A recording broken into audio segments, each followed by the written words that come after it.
Hello students, welcome back to the classes. Last videos में हमने बात की थी, थोड़े सिलेबस की बात की थी और एक ओवरऑल व्यू समझा था। So again as my promise I came back with the new video and I will start the journey from unit number 1। आप देख रहे होंगे यहाँ पे यूनिट नंबर 1 डाल रखा है मैंने प्रॉपरली। तो आज डिस्कशन हम शुरू करते हैं। तो इसमें जैसे कि मैंने पहले आपको सिलेबस में बता रखा है, it is a coordinate system और ट्रांसफॉर्मेशन की बात होगी। ट्रांसफॉर्मेशन की बात होगी तब जब आप तीनों कोऑर्डिनेट सिस्टम को समझ जाएंगे। तो उससे पहले हम बेसिक वेक्टर की बात करें, एडिशन, सब्ट्रैक्शन, मल्टीप्लिकेशन, कार्टेशियन, इतनी बात हम आज वीडियो में करने वाले हैं कि थोड़ा सा आपको एक रिव्यू हो जाए। बहुत सारे स्टूडेंट को लग रहा होगा कि we are very much expert in the addition and subtraction. Okay, very good, you are already aware that, but मैं थोड़ा सा एक रिव्यू कराना चाहूंगा आप लोगों के साथ कि उसके बाद देखिए कार्टेशियन और स्फेरिकल प्लेन पे हम नेक्स्ट वीडियोस में जाएंगे। तो आगे बात करते हैं आज कि बेसिक ऑफ वेक्टर की बात कर लें। यहाँ पे बेसिक ऑफ वेक्टर आपको पता है, किसी वेक्टर का अगर यूनिट वेक्टर निकालना है, आपने कहा कि ये सर मेरा बेसिक वेक्टर है ए। अब देखिए कुछ बुक्स में वेक्टर को लिखते हैं एरो से, लेकिन आपको लग रहा होगा यहाँ तो मैंने एरो लगाया नहीं सर आपने ए में। इसलिए नहीं लगाया क्योंकि ए को मैंने बोल्ड कर दिया है। तो बहुत सारे बुक का ये मैंने कैच स्क्रीनशॉट लिया है। तो ये बुक की बात करूँ तो ये मैं बुक में अगर बोल्ड कर दिया है तो that is also a vector. So अब इस वेक्टर को मुझे डिफाइन करना है। तो इसमें अगर मैं कार्टेशियन की बात करूँ, अब जैसे मैंने बोला है कि मेरे लिए कि प्लेन बहुत इंपॉर्टेंट है, ये मैं आज कार्टेशियन की बात करने वाला हूँ। और कार्टेशियन प्लेन की बात करने वाला हूँ तो फिर मैं आज इसकी बात करूंगा कि भाई ये मेरा एक्स होता है, ये मेरा वाई होता है, और ये परपेंडिकुलर जो होता है ये मेरा जेड डायरेक्शन होता है। बिल्कुल वैसे ही जैसे लास्ट टाइम कहा था कि 3 डिफरेंट प्लैनेट्स आर देयर। अर्थ भी है, मून भी है, मार्स भी है, डिपेंड आप किसकी बात कर रहे हैं। तो आज मैं सिर्फ कार्टेशियन प्लेन की बात कर रहा हूँ। वहां पे एक्स वाई जेड होता है। तो अगर एक्स वाई जेड होगा तो एक्स की डायरेक्शन में भी आपके कोई कंपोनेंट होगा। तो अगर एक्स की डायरेक्शन का कंपोनेंट को मैं एक्स मान लो, जो कि क्या है, एक्स की डायरेक्शन का कंपोनेंट है, पर ये ओनली मैग्नीट्यूड है। तो ये बहुत याद रखने वाली बात है कि ये सिर्फ मैग्नीट्यूड है।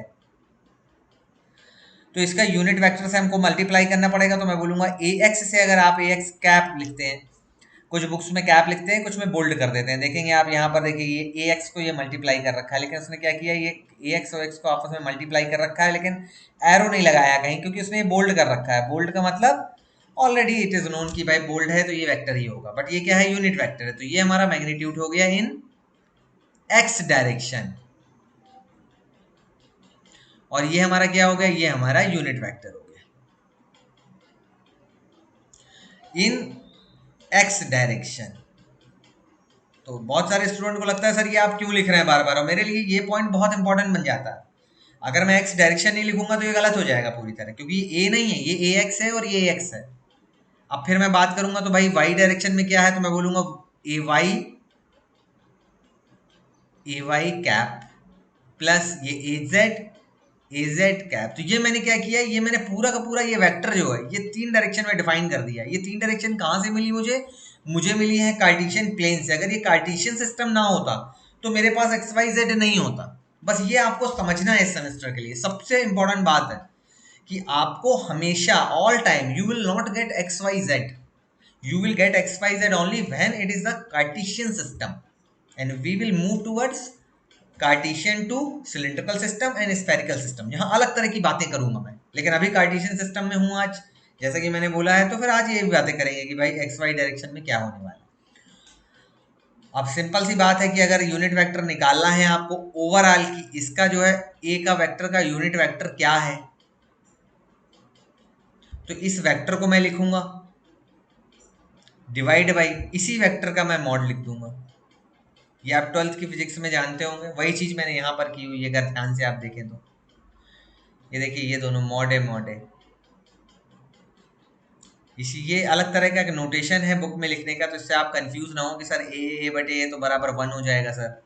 वैसे भी अगर आप यूनिट वेक्टर की बात करें तो मैं बात करूंगा अगर यूनिट वेक्टर की कि ये मेरा ए है और ये इक्वल टू, मैंने ये बात की है, तो इसका जो मैग्नीट्यूड होने वाला है, कि इसका अगर आपसे कोई मैग्नीट्यूड पूछे, यूनिट वेक्टर का मैग्नीट्यूड हमेशा 1 होता है, इसमें कोई डाउट नहीं है। यूनिट वेक्टर का मैग्नीट्यूड इज ऑलवेज 1। लेकिन निकालने का प्रोसेस क्या है, ये निकालने का आपको वेक्टर लिखना पड़ेगा, उसके बाद उसके मॉड को डिवाइड करना पड़ेगा। अब आ जाते हैं कि कार्टेशियन प्लेन की बात करूं तो इसको कार्टेशियन कोऑर्डिनेट भी बोलते हैं और रेक्टेंगुलर कोऑर्डिनेट भी बोलते हैं। आप देख रहे होंगे यहाँ पे ब्रैकेट में रेक्टेंगुलर लिखा हुआ है, ठीक है, अच्छी बात है, मालूम है अगर आपको। इसको लिखने के एक्सप्रेस करने के दो तरीके हैं, या तो मैं ax ay az को कॉमा करके लिख दूं, या फिर मैं इस तरह लिख दूं, ये देखिए, या तो फिर मैं इस तरह लिख दूं, ये जो मैंने लिखा हुआ है यहाँ पर, तीनों को प्लस प्लस प्लस करके। ये और ये बात तो सेम ही है, ये वाली बात और ये वाली बात तो सेम हो गई। ये ब्रैकेट में एक नई बात हो सकता है आपके लिए हो।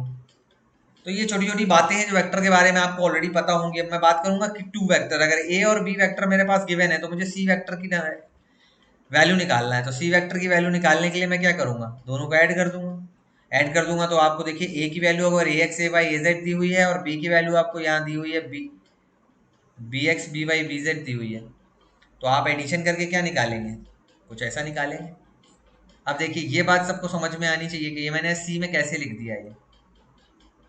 अब आप ध्यान से देखेंगे तो मैंने ये ए एक्स और बी वाई को ऐड कर दिया है। क्यों ऐड कर दिया है, क्योंकि बोथ आर इन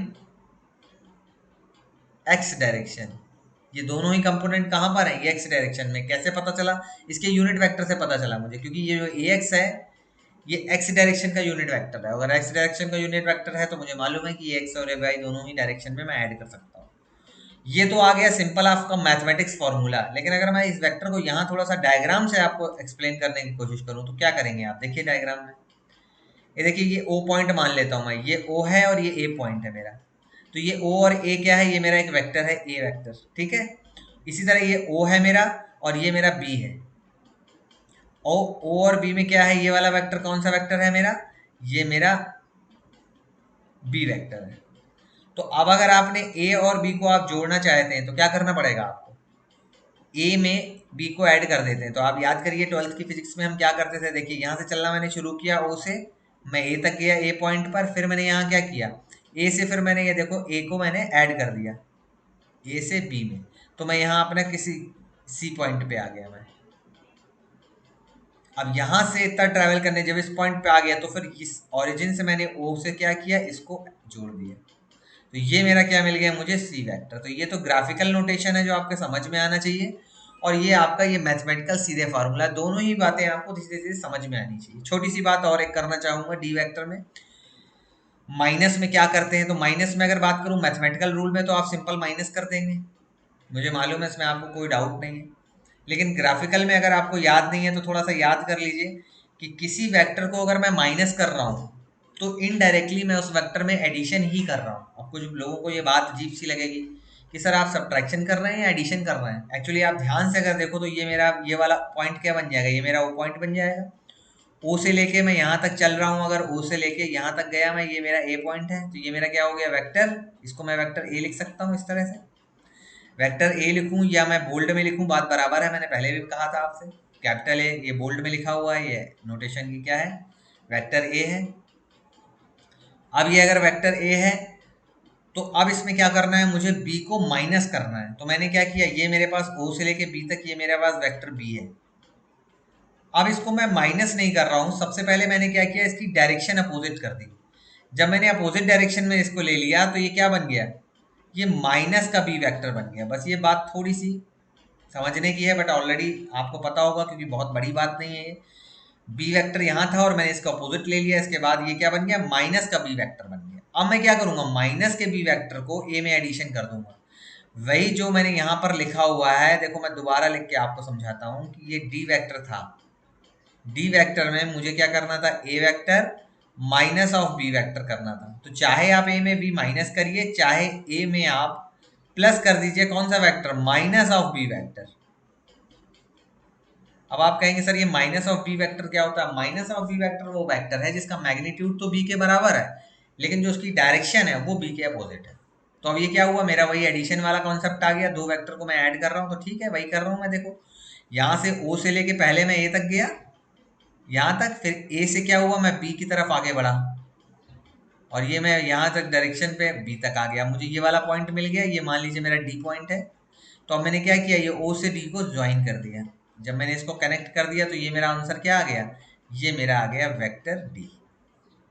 तो इस तरह आपको ग्राफिकल नोटेशन करना है, वही मैंने आपको यहाँ पर भी बताया हुआ है, ये देखिए। तो ये थोड़ा सा एक ये मैथमेटिकल बात करूंगा मैं, ये मैथमेटिक्स हो गई और ये मेरी ग्राफिक्स हो गई। ये दोनों चीजें आपको समझ में आनी चाहिए, बहुत छोटी सी बात है। अब आ जाते हैं अपने अपने असली कोऑर्डिनेट एक्स वाई जेड पे, कार्टेशियन कोऑर्डिनेट पे। तो आप ध्यान से देखेंगे तो इसमें मैंने सबसे पहले ये लिख रखा है, देखिए ये ओ पॉइंट है। अब ओ पॉइंट से अगर आप एक्स की डायरेक्शन में बढ़ रहे हैं तो मैं यहाँ पे एक्स लिखूंगा, बिल्कुल सही है, ऑलरेडी मैंने लिखा है। अब आप अगर वाई की डायरेक्शन में बढ़ रहे हैं तो मैं वाई लिखूंगा। आप पूछेंगे सर एक्स और वाई में एंगल कितना है, मैं बोलूंगा 90 एंगल है। इसमें डाउट नहीं होना चाहिए किसी स्टूडेंट को। कोई स्टूडेंट ये नहीं कह सकता सर ये एंगल मेरे को 120 दिख रहा है, दिखने से नहीं होता।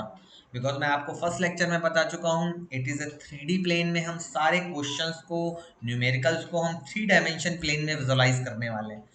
तो आपको पता होना चाहिए, अगर मेरी फिंगर किसी को दिखाई दे रही है तो ये देखिए, ये एक्स अगर डायरेक्शन है, ये वाई है, तो ये जेड है। आपको 3 फिंगर्स क्लियरली दिख रही होंगी, this is X direction, this is Y direction, this is Z direction. और ये मेरा राइट हैंड है, तो मैं पूरे सिलेबस में अपने राइट हैंड का रूल का यूज करने वाला हूँ।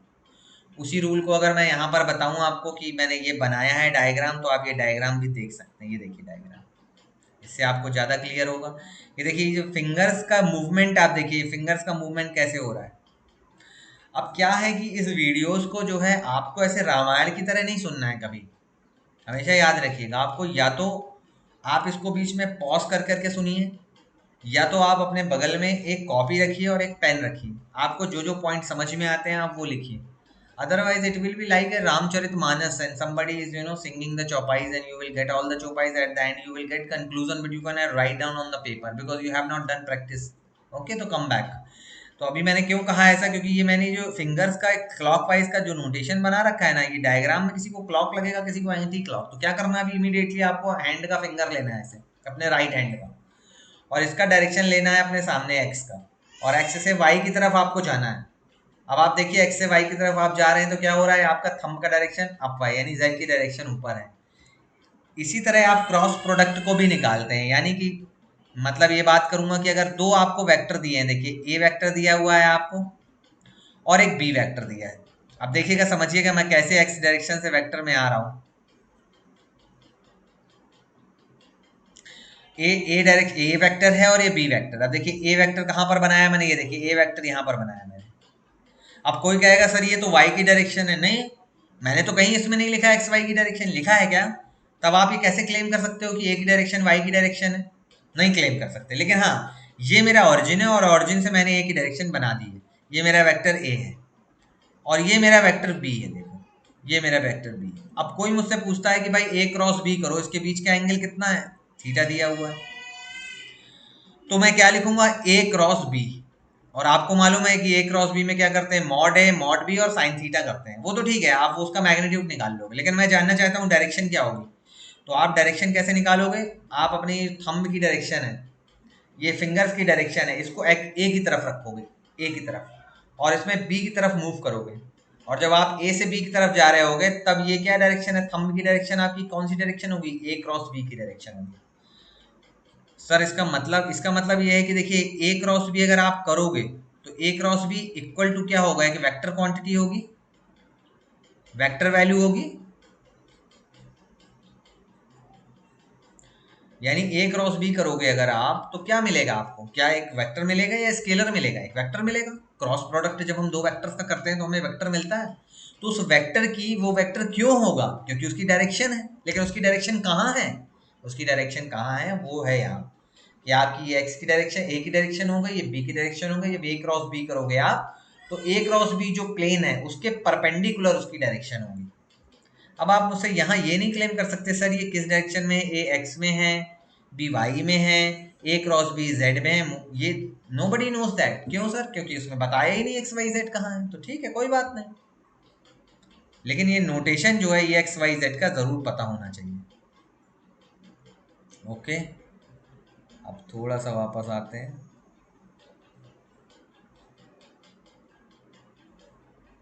थोड़ा तो ये कॉमन बात मैंने आपसे कर ली नोटेशन के बारे में, ठीक है। और अब थोड़ी सी उसकी बात करेंगे कि मैग्नीट्यूड की बात करें तो मैग्नीट्यूड की बात कर लेते हैं, पेन वापस ले लेता हूं मैं। चलिए ये देखिए कि वेक्टर की मैग्नीट्यूड की बात की है तो बहुत ही सिंपल बात है ये भी। तीनों का कंपोनेंट क्या है, ए एक्स है, तो आपने क्या किया, पहले ए एक्स का कंपोनेंट एक्स डायरेक्शन में उसका स्क्वायर कर लिया, प्लस आपने ए वाई का आपने स्क्वायर कर लिया, प्लस आपने ए जेड का आपने स्क्वायर कर लिया, फिर अंडर रूट कर दिया। तो आपको ये क्या मिल गया, ए वेक्टर का आपको मॉड मिल गया।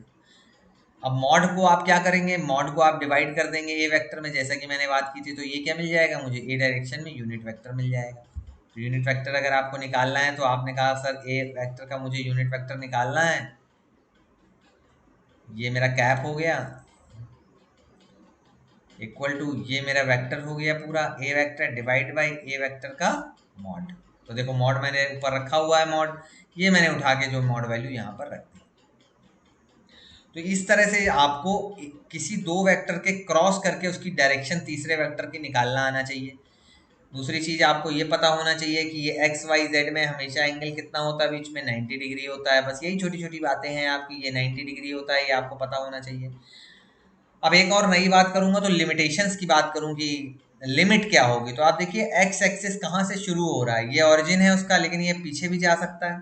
इसी तरह ये वाई एक्सिस है, ये भी वाई एक्सिस देख रहे होंगे आप, ये पीछे भी जा सकता है। ये कहाँ तक जा सकता है वाई एक्सिस, ये तो प्लस इनफाइनाइट तक जा सकता है।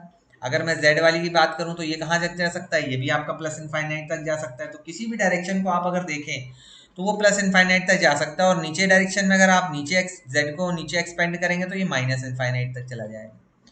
तो अगर मैं बोलूँ कि लिमिट क्या होना चाहिए, तो देखिए मैंने यहाँ लिमिट लिख रखी है कि एक्स की लिमिट आपकी रेंज क्या होगी। तो ये है रेंज एक्स की, ये देखिए वाई की, और ये जेड की। अच्छा कुछ स्टूडेंट को लग रहा होगा दिस इज वेरी सिंपल, ये सिंपल है, लेकिन अगर कभी आप स्टूडेंट कभी कभी ये मिस्टेक कर देते हैं कि स्टूडेंट क्या लिख देते हैं, माइनस इन्फिनिटी लेस देन और equal to X plus infinity. ठीक है, अगर आपने ये लिख दिया तो दिस इज कंप्लीटली रॉन्ग। बहुत छोटी सी बात है लेकिन पता होना चाहिए आपको। आप इक्वल टू नहीं लिख सकते because infinite does not exist. Zero exist, zero को आप लिख सकते हैं इक्वल टू, बट इनफाइनाइट को आप नहीं लिख सकते। तो ये छोटी सी बात है जो ध्यान रखेंगे। अगर मैं ऊपर हेडिंग डालूंगा तो मैं डालूंगा range of X Y Z axis, इन तीनों की रेंज क्या है वो मैंने लिख रखी है। और बात करूंगा तो कार्टेशियन प्लेन पे ही रहूंगा। अभी मैं थोड़ी सी एक बात और आपको बताना चाहूंगा कि सपोज करिए आपको यहाँ पर कोई पॉइंट दे रखा है पी, पी पॉइंट दे रखा है, और पी पॉइंट में ब्रैकेट में दे रखा है एक्स वाई और जेड। अब देखिए अब जो बात मैं बताने वाला हूं आज, अगर किसी स्टूडेंट के वो बात समझ में आ गई तो आगे की यूनिट्स में उसे कंफर्टेबिलिटी महसूस होगी। और आज अगर जो बात अभी जो पॉइंट का डिस्कशन में करने वाला हूं अगर वो उसको समझ नहीं आया तो वो बहुत ज्यादा कंफ्यूज होने वाला है कोऑर्डिनेट सिस्टम में, क्योंकि मैं बहुत इंपॉर्टेंट बात बता रहा हूं। देखिए एक पी पॉइंट है, मैं बात कर रहा हूं एक पी पॉइंट की, और पी पॉइंट में अगर मैं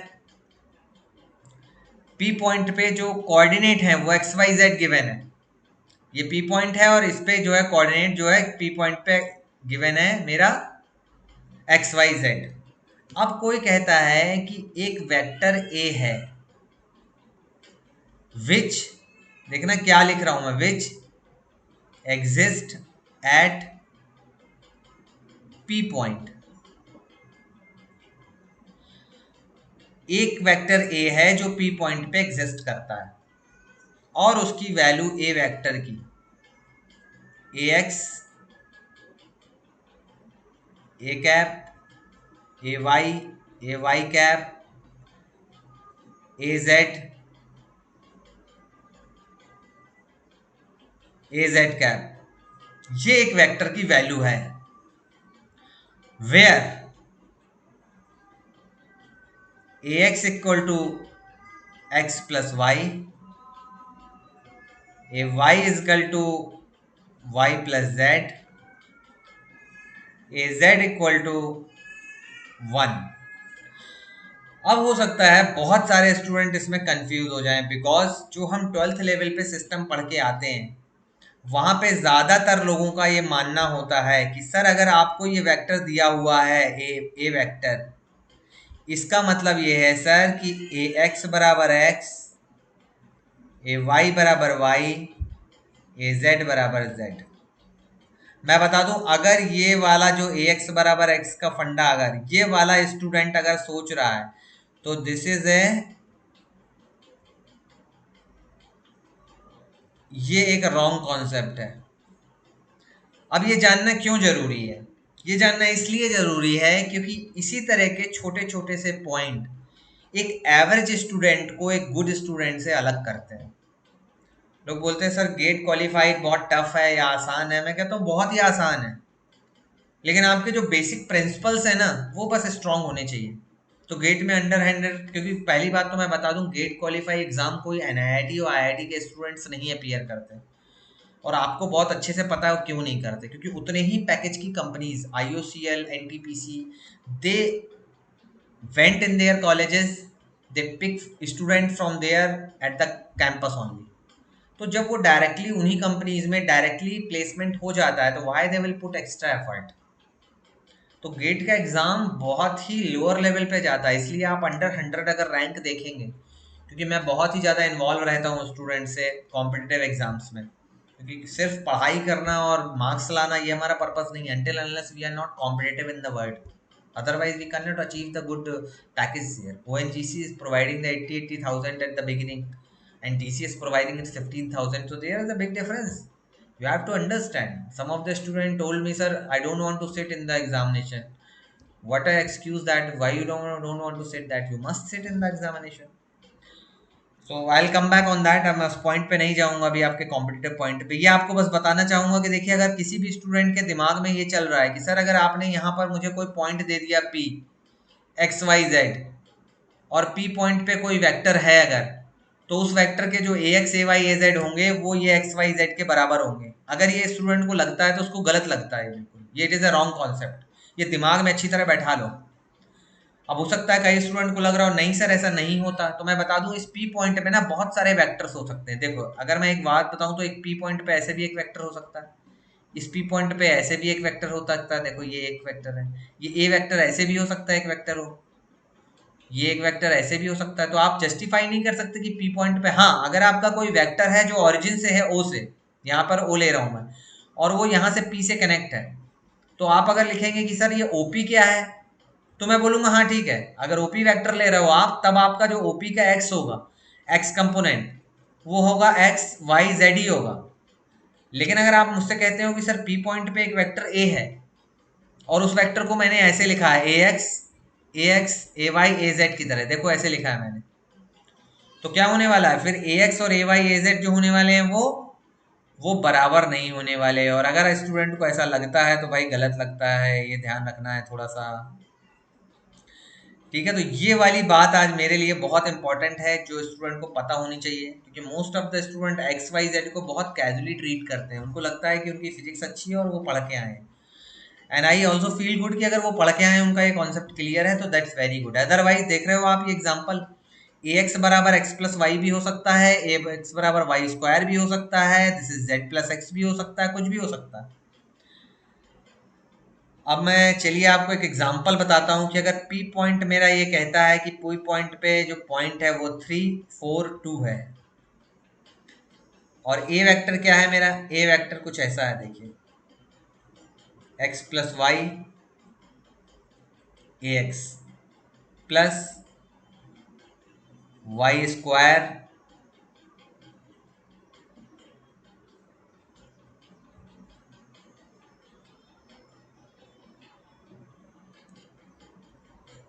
वाई स्क्वायर पे आ जाए तो इस पे आ जाएंगे ए वाई, और यहाँ पे मैं लिखता हूँ ए जेड कैप।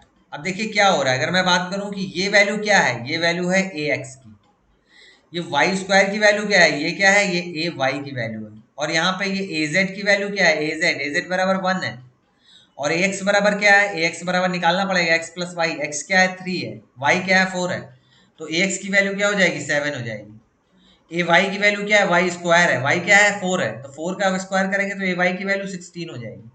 इट मीन्स अगर ये ए वेक्टर मुझे यहाँ पर लिखना हो, तो ये देखो मैं कैसे लिखूंगा ए वेक्टर, ये ए वेक्टर मेरे लिए ए एक्स की वैल्यू कितनी थी 7 है, तो 7 ए एक्स कैप प्लस 16 ए वाई कैप प्लस ए जेड तो ए जेड है, उसको तो कोई दिक्कत ही नहीं। ये देखिए, अब देखिए वेक्टर ए और ये पी पॉइंट टोटली डिफरेंट लग रहे होंगे आपको। बस आज मेरे वीडियो का जो टोटल टोटल मकसद है वो बस इतना ही बताना है आपको कि ये वाला जो पॉइंट है ना, ये बहुत कंफ्यूजिंग होने वाला है। और अगर आपको अभी डाउट हो रहा है तो मुझे कॉल करिए, मुझे कांटेक्ट करके आप मुझसे बेटा एक कॉन्सेप्ट क्लियर करो, ठीक है। फिर ही हम दूसरे प्लेन में और कार्टेशियन प्लेन के बाद, जैसा कि मैंने कहा था, देखो ये सर्कुलर सिलिंड्रिकल कोऑर्डिनेट सिस्टम है, इसको भी हम डिस्कस करेंगे। आपको देखना आ रहा होगा यहाँ पे मैंने एक सिलेंडर को कट कर रखा है। इसी तरह फिर मेरा एक स्फेरिकल कोऑर्डिनेट है, जहाँ पे देखो मैंने ये ओ ले रखा है सेंटर पे, और ये पूरा एक बॉल की तरह एक बॉल स्फेयर होता है जिसको मैंने कट कर रखा है। इसको मैं स्फेयर कोऑर्डिनेट सिस्टम आपको डील करूंगा, लेकिन ये सब डीलिंग तभी करूंगा जब आप मुझे ये वाली चीज आपको क्लियर हो जाएगी कि हाँ ए एक्स ए वाई ए जेड का मतलब क्या है, ये वेक्टर का कौन सा पार्ट है, और एक्स वाई जेड ये पॉइंट की वैल्यूज है। तो मैं हर वीडियोस में चाहूंगा कि आप मुझसे जुड़ के एक कोई नया कॉन्सेप्ट मुझसे सीखें, वही मेरा पर्पज है। अदरवाइज ये वीडियो की बनाने का कोई मतलब नहीं होगा मेरे लिए। I hope you got the point. If you don't didn't get the point, you can contact me. हम अभी नॉलेज शेयरिंग सेशन या डाउट क्लियरिंग सेशन होगा तो उसमें भी क्लियर करेंगे। Okay, then thank you, and tomorrow again, then the next video will come with the cylindrical coordinates। वहां भी बात करेंगे कि नए फ्रेम ऑफ रेफरेंस की बात करेंगे, नई तरह की बातें होंगी इसमें।